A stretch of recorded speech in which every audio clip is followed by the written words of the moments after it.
Welcome to the No Shame Podcast, where we meet people at the intersection of faith and culture. Today, we're talking to a man who has been to the top of the cultural mountain, but who has found an even greater life once he stopped chasing and started living to serve. A remarkable man and president of the premier foundation, Krcelic. Have no shame, no, we are not afraid, no shame.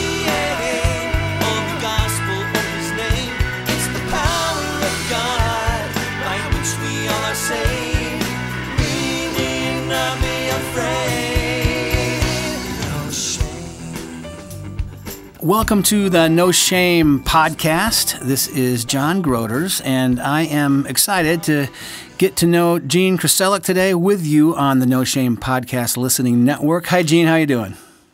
John, doing great. How about you? Well, I am. It's beautiful. We're in the new year now. We're recording this just as the new year has dawned, and I am kind of looking forward to just, stopping our busy day and having a conversation with you to cause us to think and reflect a little bit about the times we live in. Before we went on the air, Gene, you and I were just discussing, as we were recording this, we're a few days in front of the national championship college football game, which by the time people hear this, they're going to know who has won, but we don't know. But what we're seeing is for the third time in 4 years, this Clemson-Alabama rivalry, and they're going to be playing for the national championship. And you said a minute ago, we may not know until years from now the significance of the time we're living in. What did you mean by that? Well, I mean that retrospect is always clear. 2020 vision is clear from the rear. And when we turn around and we take a look at what took place behind us, then you realize that, wow, that was a significant moment. I go back to the movie Field of Dreams, when Moonlight Graham is sitting there with Kevin Costner, and he says to him, I'm going to paraphrase, you don't realize the most significant moments of your life when they're happening. And that's the truth. Like when he got up to face that pitcher in the major leagues, he got up there for that moment in time. And you look back on it and you realize the significance of it. And, I see Dabo Swinney and Saban, and Saban, arguably the greatest coach in the history of college football. Dabo Swinney, it's going to be arguable. Again, time will only tell, and you're only going to be able to look back on it. But this particular rivalry, it's beautiful. People don't want to see these two play again. I want to see them play again because of what has been built and what these great minds have done and the recruiting effort. And these two teams truly have been, over the last half of a decade, the best college football teams in America. And to be able to watch it and see it is truly a blessing. But then to be able to look back on it and reflect in the time, wow, that might have been the greatest rivalry in all of college football. But Who knows? They may play again for the next 5 years. You never know. Well, I totally concur. I'm a fan, and I have thought, we don't want to see that again, except that they've provided the best games. These championship games between these two teams have been epic and have been played at the highest level.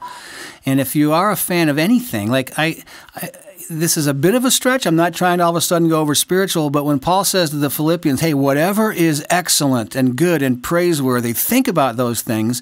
Is it okay for us to watch two college football teams, both undefeated, basically for the fourth year in a row for each of them, meet on the field and say, that is something of such excellence that I can respect and just be amazed and in awe of that in a kind of a godly way?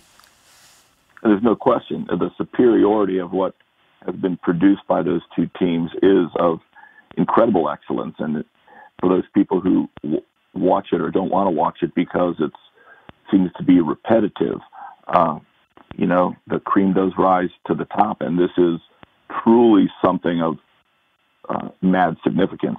And, of course, I'm pulling for Clemson because I went to the University of North Carolina. And, every time Clemson has won the national championship in football, those two times, the basketball. North Carolina has won it the same year in basketball. So go Tigers. So you've got a jaded reason to root for Clemson. I can see purely selfishly. Yes. Yes, pure purely selfishly, but I tried to shed that to a great degree. Well, you get me thinking about sports for a minute, Gene, and it was a year ago that Jalen Hurts started that championship game for Alabama, and they were losing and not looking real good.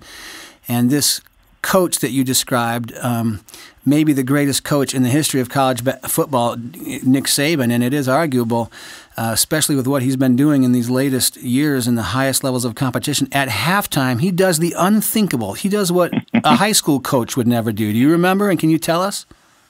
Yeah, absolutely. I remember vividly this young man who is a freshman comes in and brings them from the jaws of defeat against Georgia to win the game. And he was playing at such an incredible superior level, just the intestinal fortitude and the potential criticism. And Saban's not worried about criticism, but to pull this Heisman candidate who, I don't know how many games he had lost up to that point in time as a starter, maybe 2 or 3 max, but he ends up getting pulled, sat on the bench, and Tua comes in and wins the game and shows the type of player he is. And it's one of these things where it is your chance, your shot, your opportunity. And then when you take a look at the SEC championship game of 2018, what happens with Tua going down, Jalen decides to stay at Alabama.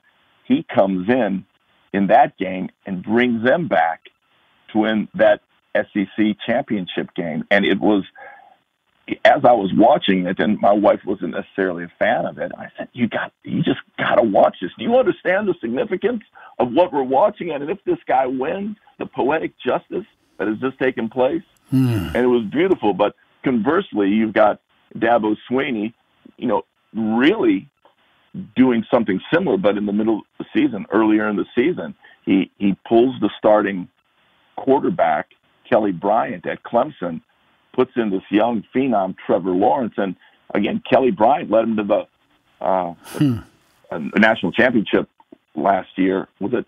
Or that was the semis last year. And then he also had an incredible record. This young man gets pulled. Trevor Lawrence comes in and shows you the type of quarterback he is. And but Kelly Bryant opts to transfer, and I think he's going to Missouri. And funny thing is, Kelly Bryant actually went to the same high school my daughter graduated from, my oldest daughter. So it just to see how that transpired and the way this season unfolded was it really was a thing of art. It was a thing of beauty that even if you're not a sports fan, just to understand what has happened is something to sit back and soak in for a moment. And there's so many moments like that in our life. And if we are truly introspective and if our eyes are open up to look outward as well, be able to accept and absorb the wonderful things that I would say that God has laid at our feet as true blessings for our enjoyment and our pleasure. So it's really a beautiful thing.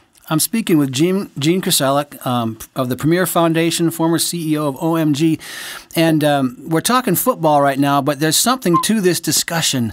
And if you don't know the reference, if you're listening, it was the national championship game last year, as he mentioned, between Alabama and Georgia. And at halftime, the coach of the Alabama Crimson Tide, Nick Saban, decides to do an unthinkable thing. He benches his All-American starting quarterback, and he puts a freshman into the game, Tua Tagovailoa. And Tua comes into this game. None of us had even heard of him at the time, or anybody who's not a big Alabama or a huge college football fan, never even heard of this kid. And he played the best half of football at the position of quarterback that I've ever seen in my life, and he rallies the team back to victory.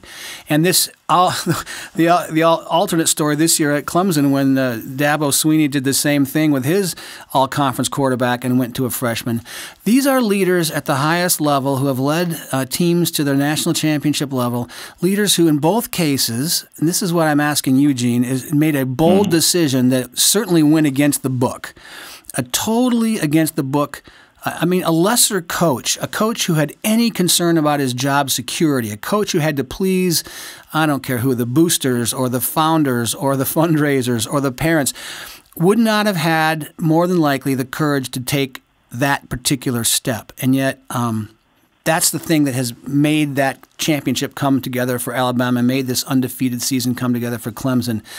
Tell me a little bit about your history, Gene. I mean, is there any parallel? Have you ever taken a step that seemed maybe crazy, innovative, outside the box, that you think maybe the hand of God turned out to be in?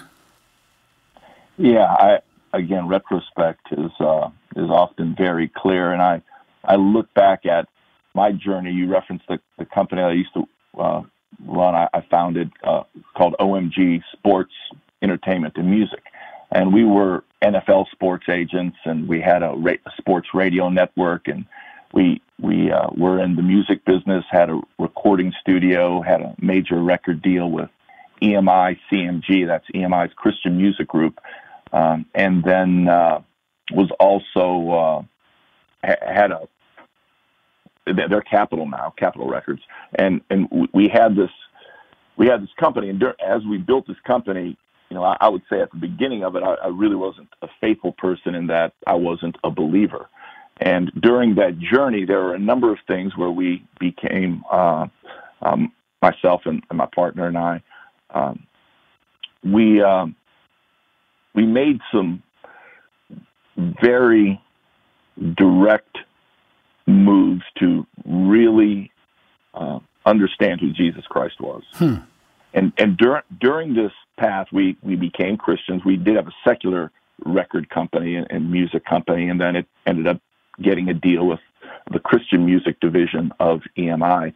And as we went through that, we saw how God's hand was in our life.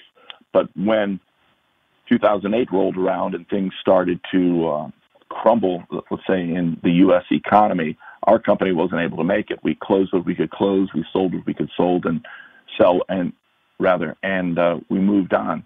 But I look at there's one moment that was pretty telling, and it was a risk.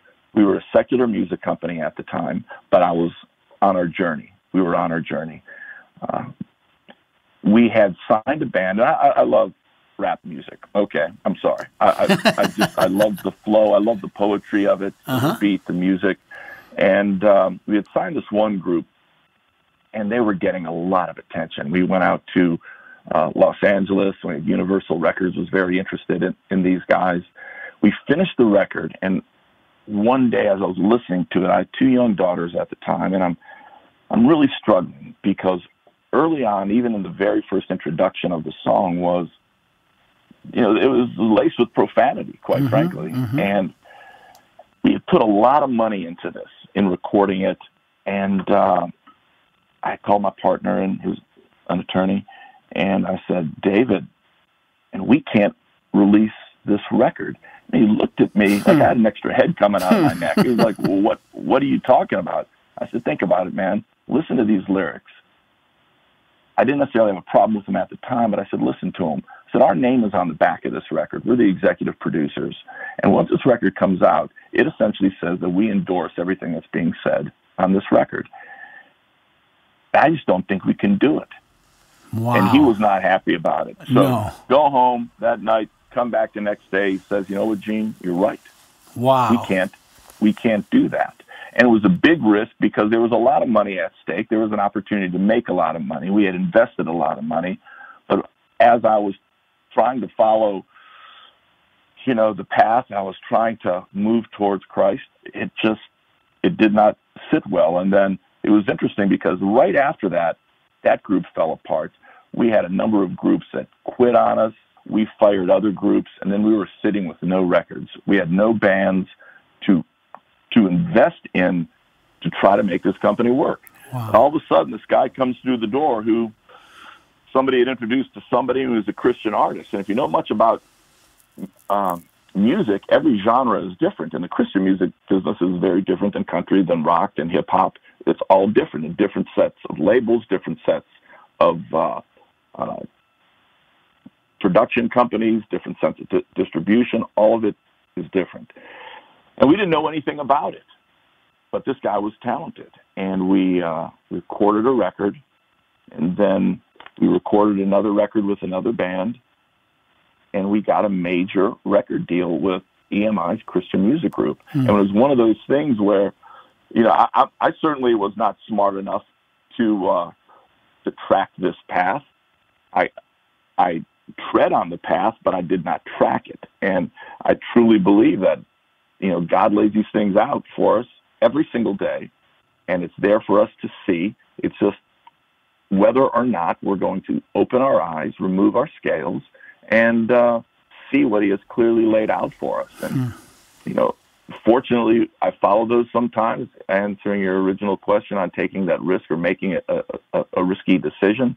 But there are often times in my daily walk that, I choose to keep those blinders on and, walk my own path, which most of the time doesn't prove fortuitous for me. A friend of mine named Kevin Harney has a new book coming out called "No is a Wonderful Word," and he sent me a pre-copy on it, and I wrote a little, a little endorsement of it. No is a wonderful word because it's very hard for us to say no. Hard for me. I felt like he wrote that book for me personally.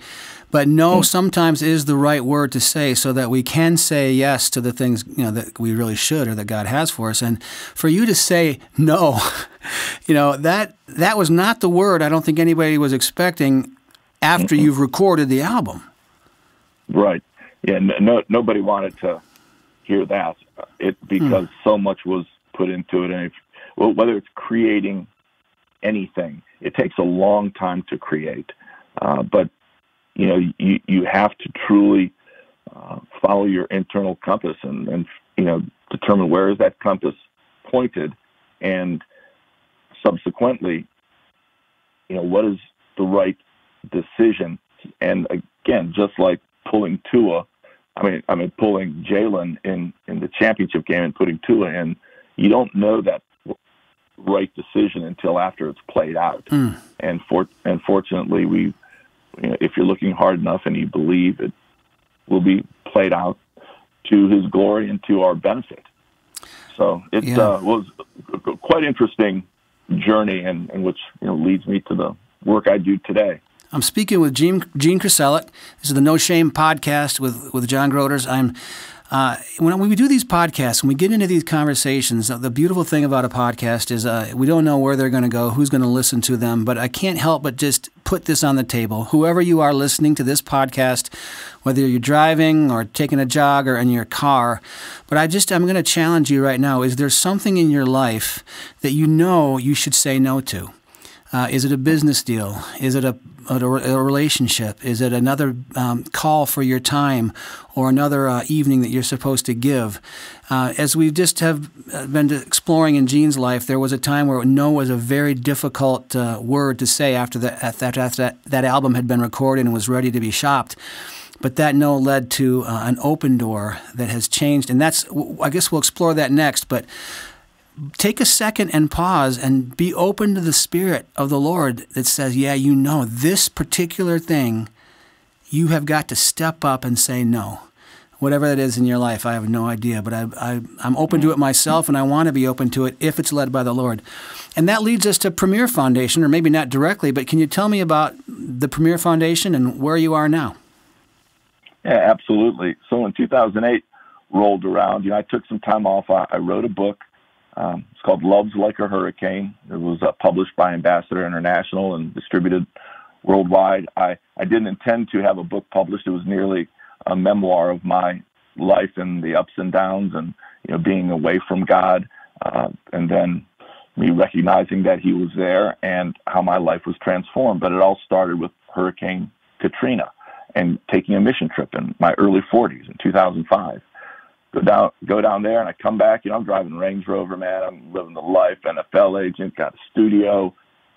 But it just dawned on me when I got back. I literally got out of the shower. I looked at myself in the mirror one day and thought, what am I doing?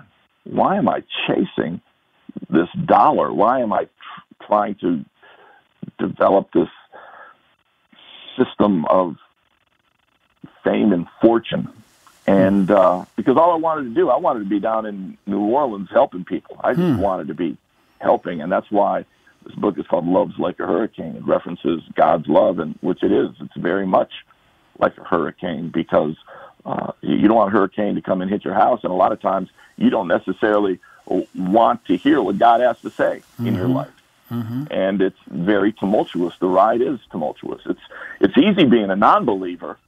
Shoot, that's nothing. Right.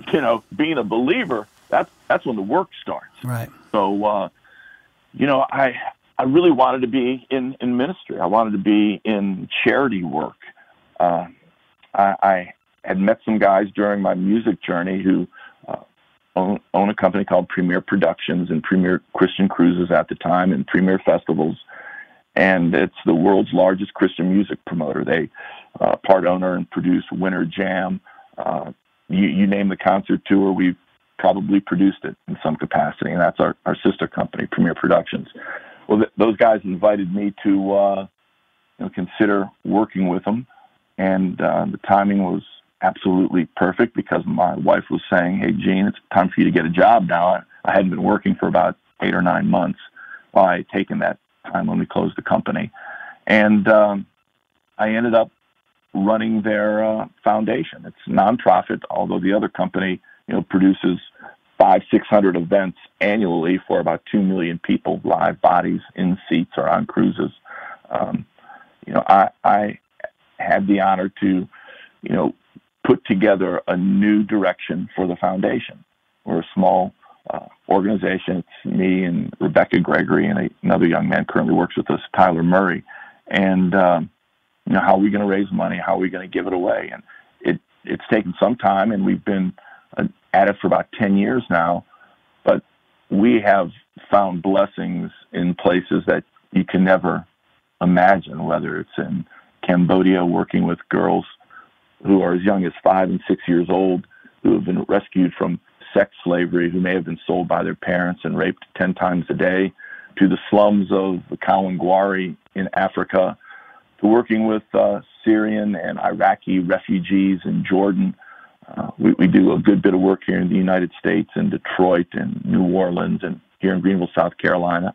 And a lot of our work is also done in the Caribbean with orphans and the elderly and developing mission programs there. And really, we're not a singular organization where we're just drilling wells or finding a cure for HIV. We come alongside other organizations that we see have done really good work, that we trust, we've vetted well, and we see how we can help. How can we implement a program that helps you? It's not just writing them a check. It's, helping, perhaps it's buying medical equipment, developing an art program as a means of therapy, rebuilding a church in New Orleans that was destroyed by Katrina.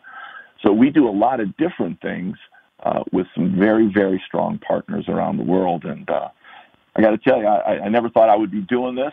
I was, growing up and never a guy to pray in public, thought that sort of stuff was silly and, wasn't a follower. But to be able to go and serve those people that are in need is the most gratifying thing that I can ever imagine. And just like anybody who's been on a mission trip, those people who go feel like they receive so much more than they give. And the people that you give to feel so blessed and thankful that we are giving. But it is almost, it's almost embarrassing because it feels like, your salvation is in every trip that you take, and you're just so grateful to God to be able to be in a position to do these things. So that's the sort of stuff that we currently do, and it's an immense blessing. This is Gene Krcelic, and he is president at Premier Foundation and the founder and former executive of OMG Sports Entertainment and Music. And this is the No Shame podcast, which we say comes at the intersection of faith and culture. And Gene, it sounds kind of like you had a front row seat in the penthouse, NFL, music, entertainment, to culture, and you had this sort of, midlife change, the success to significance movement, in a sense. So you're a person I'd like to ask to reflect on this great verse. This is 1 John 2:15. How does this set with you? Do not love the world or anything in the world. If anyone loves the world, love for the Father is not in them. How does that hit you? Yeah, that particular verse, it's interesting because I'm a very passionate person. And if you ask anybody, my passion sometimes gets confused with anger or other characteristics and traits. When I do the work that I do and I see the resources that are in this world, that are of this world, the financial resources, material resources, the personnel resources, and I see them not being utilized to help those in need. James 1:27, referencing the purest form of love is caring for widows and orphans in their distress. I mean, we can continue to dig through the Bible and find what we are supposed to do in this world, and it's not of the world, the things that are of the world. And I meet some very wealthy people, billionaires, people with hundreds of millions of dollars, people who have become very, very good friends. And a lot of these people, come to me and say, Gene, right now, the place that I'm in, I want to give away my money, and I want to be able to give away the money faithfully. So when I meet these people that have had enormous financial success in the world, and then I see them wanting to help because of somebody not of the world, that is the world. When I see them wanting to give and support and just push the resources to those people who are in distress, it's one of the greatest feelings that I have. And we've had these experiences this last year. We were very blessed to have a donor give 2 times significant amounts of money that will be able to affect people that they will never know. And this particular individual says, listen, I don't want my name known. Don't tell anybody I did this, but this is what I'm doing. And when I see those actions, I know that there is hope for this world. And I know we've got the financial resources within this world, just a fraction of them would be able to cure so many of the ills and wipe out poverty and give people hands up instead of a hand out. We want to clean the wound instead of putting a Band-Aid on it. So let's clean it and stitch it, and let's solve the problem instead of just giving somebody some water to drink. Let's show them how the well is drilled, and let's show them how to maintain the well. Let's teach them to fish. Let's give them a fishing pole and teach them to fish, and maybe give them some fish as bait. Let's not just continually, hey, here's somebody's house burned down. Here's some clothes. Now let's turn our back and go in this other direction. That's not solving the problem. In fact, unless we ask the people who are in distress, truly from the heart, what are you in need of? As opposed to saying, hey, looks like those people need something. Let's give them what we think that they need. That doesn't solve anything. So if I could take a look at your... Yeah, go ahead. I'm sorry. Sometimes I deviate. I'll go down a path from the original question, so I hope I answered the original question. Well, I want to go down that path. As you're saying that, I'm like, give me 2 examples. Show me 2 photographs that are in your phone. If I could sort of look over your shoulder and you'd say, hey, John, all right, here's a picture. And so take me to 2 places where that kind of thing, that hand up took place that jump into your memory. Okay. The first one that comes to mind is it relates to a certain degree, but not completely. We were in Nassau in the Bahamas working at Bilney Lane Children's Home, and it's this, it's a children's home for special needs kids, and it's very small, and it's not like a children's home we would think of here. I mean, this is a rough situation. It's not very nice. It's not very clean. It's not that it's not clean on purpose. It's just the circumstances that they're in. And when I was there one day, they brought in a young boy. His name was Orlando. I think he was about 8 years old. Orlando couldn't speak. His parents were dead. They had died of drug overdoses. His grandmother, who was taking care of him, had just been moved to a home. So the state, the municipality in Nassau in the Bahamas, they took the young man and brought him to this place, Bilney Lane. He was scared. He had tears coming out of one eye. He had never spoken a word. I mean, in his 8 years, he was a mute. He couldn't speak, and he was shaking. And he was just, scared to death. and he didn't know anybody. And, he had been born in a drug-addicted state. He was 8 years old and was still wearing pull-ups. He was never potty trained. And this young boy, he was so scared. And I was sitting there, and everybody from our mission team had left. They went to a different place, and I was still there, and I was heartbroken. And this young kid, I sat down, and I was trying to talk to him, and I pulled him up on my lap, and I was just holding him. It was bringing a tear to my eye, but he was just shaking and shaking. And then as he felt my arms around him, he began to, relax, and he fell asleep in my arms. And there was a mirror across the room, and I took out my phone and I took a picture. It was a huge mirror. It was on the floor, and for some odd reason, it just had us framed perfectly in it. And I took a picture of the mirror, which was a reflection of him sleeping on me. And it was one of those things that there was no amount of money in this world that can cure what that young man was needing, what he was yearning for. He was just needing somebody to love him unconditionally. And he's drooling on me. He may have gone to the bathroom on me. I mean, this was a kid in a very bad state. And to be able to just sit there and do that, it didn't cost anything. It was just recognizing what was needed.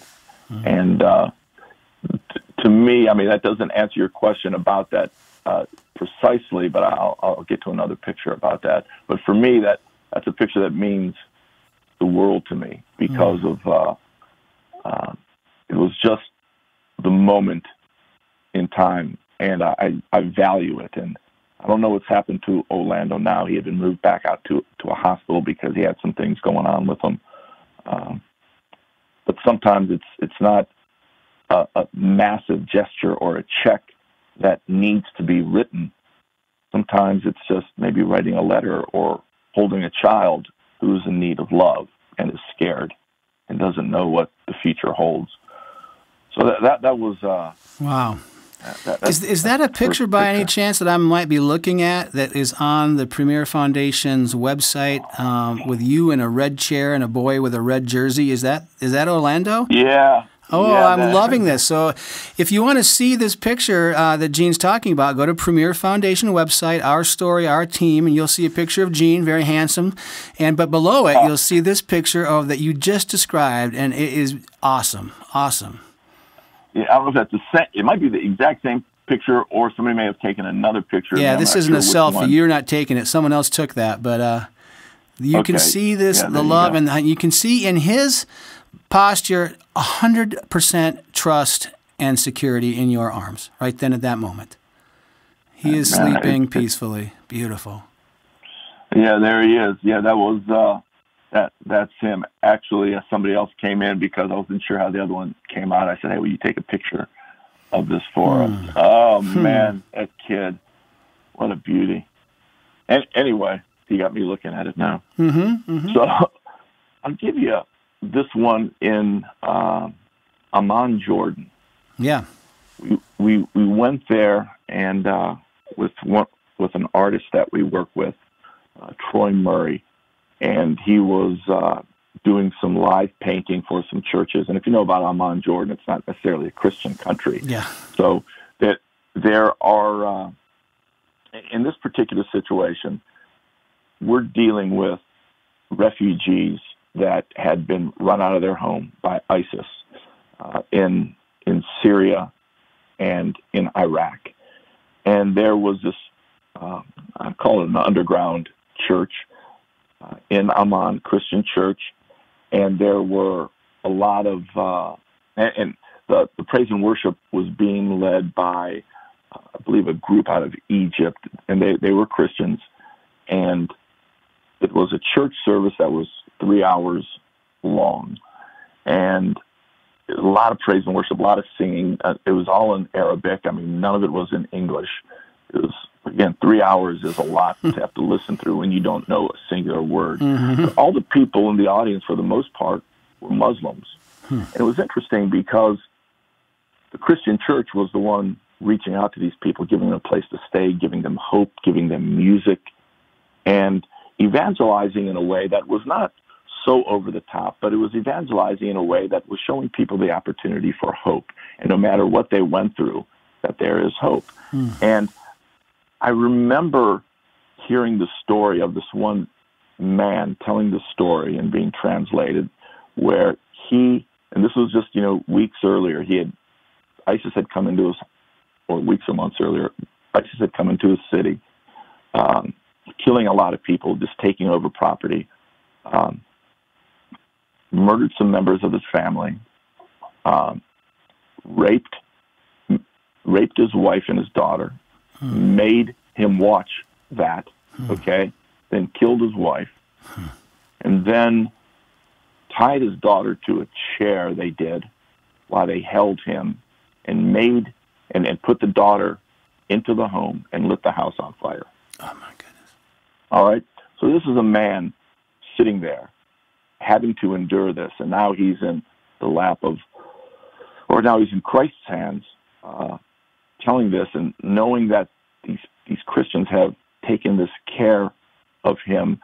And I remember knowing that when I'm sitting in this service, and I was all around, I was moving all around, and there was so much, just the praise and the presence of God was just so intense. Again, I didn't understand a single word, but I remember looking over and seeing a man standing there, big, burly man with some family members, just sobbing and crying. And I thought, my gosh, I can't even begin to put myself in this man's shoes and what he's gone through. And I was brought to tears. I just began to weep. And that 3-hour service, where I didn't understand a single word, to me was probably one of the most, if not the highlight of my worship experience in my life. And I'm 55 years old. And I remember just taking a picture of the whole scene with the people in there standing up and just so grateful. And these were all Muslim. Wow. And that's what just blew my mind. And, I go to a lot of church services around this world, and a lot of them are in different languages, whether it's in Cambodia or whether it's in Africa or Mexico or in Jordan, and all the different languages. And, one of the interesting things that I've found is that sometimes, if not most of the time, in these other countries where the church is marginalized and these people sometimes have to, under deep concern, go and worship, that the praise and worship, the presence of God is felt so much there, more so than a lot of the churches here in America. And then when I come back to church in America, go to my church, I'll go to some other churches, I almost start getting angry. Yeah. I start looking around. I start looking at the buildings. Right. I'm getting angry. I look at the audio visual system we got, and I get angry. So my passion for what I just saw, I begin to get angry.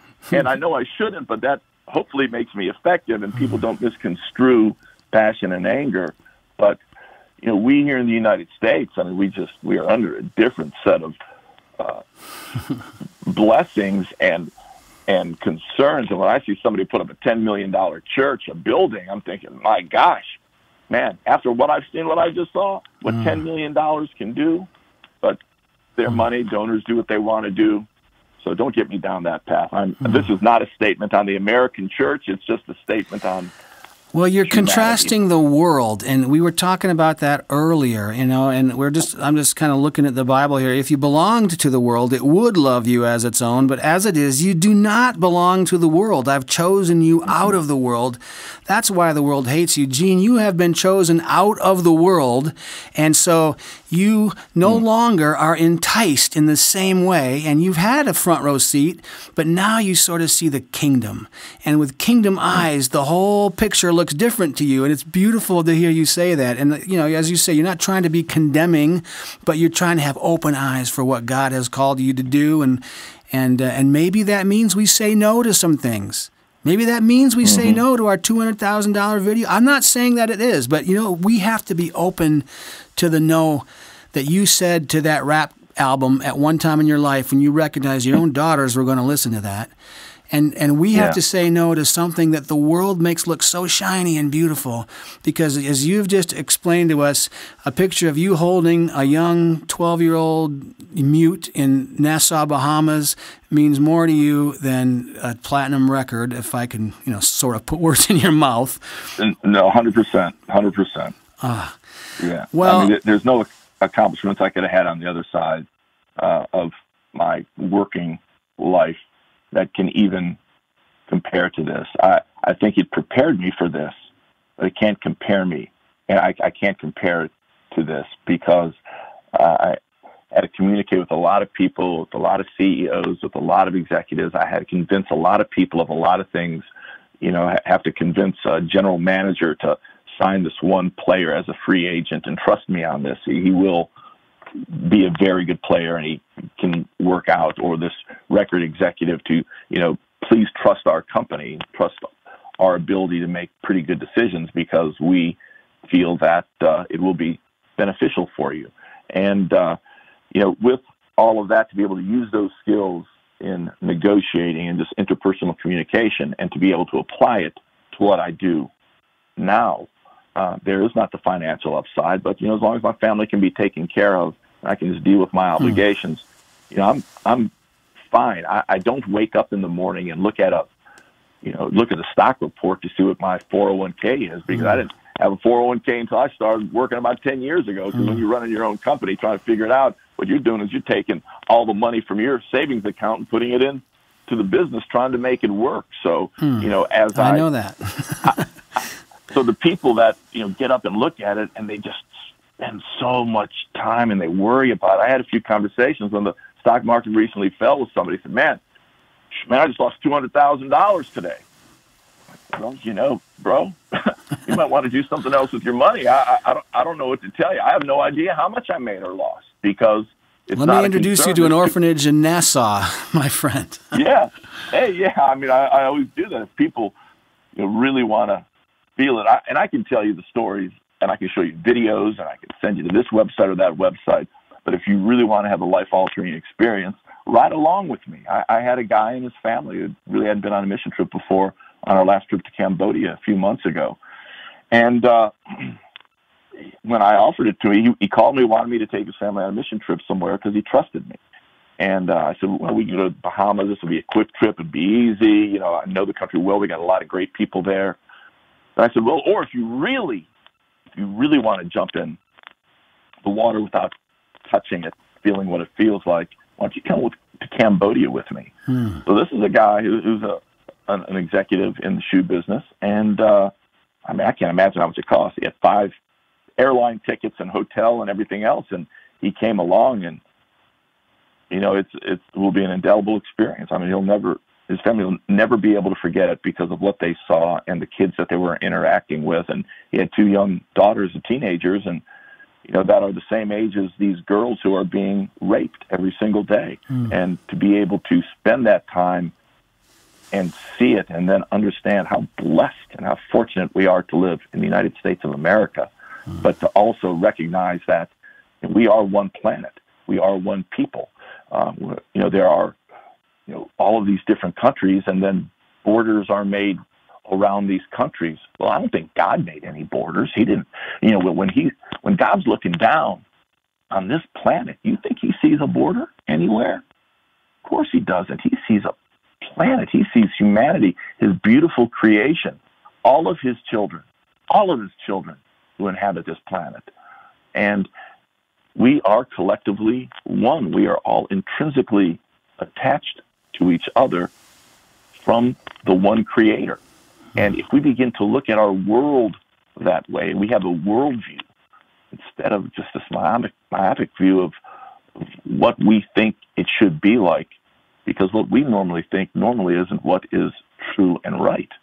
But if we look at it from a worldview, those kids who are starving or dying of whatever particular ailment, or those elderly who are not being cared for in some remote part in this world, yes, it is our responsibility. Although we may be Americans and they may be Bahamians or Cambodians, yeah, it is our responsibility to care for them because they're our brothers and sisters.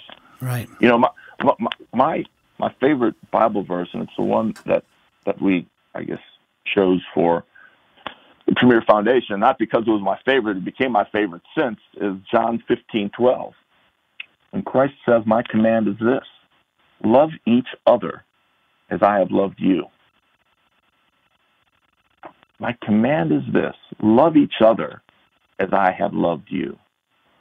Unconditionally, that's giving. That is helping people who are in distress, the leper, the blind, people that need something. So when we say, when he says love each other, love means a lot of different things.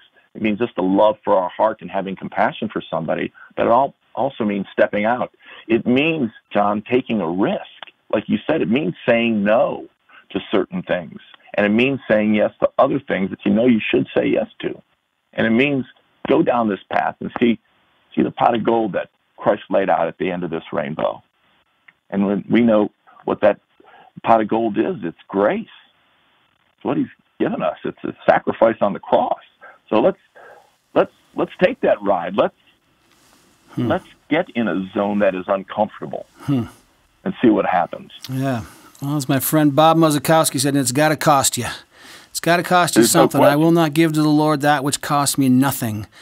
It's going to cost you. If people want to get involved, Gene, with the Premier Foundation, or make a donation, or if they want to come with you to Cambodia, how can they find you? Yeah, the easiest way is you can always get to us through the website, premierfoundation.com. But in addition to that, I mean, people can email me directly. It's pretty simple. It's Gene, Gene, at premierfoundation.com. And, of course, Premier is spelled Premier, foundation.com. And, you get a hold of us. I answer all my emails. I return all my calls. I try to do it in a timely fashion. But, we are here as servants. I'm not doing this for me. I'm doing this because I feel it is a calling. I was called to do it.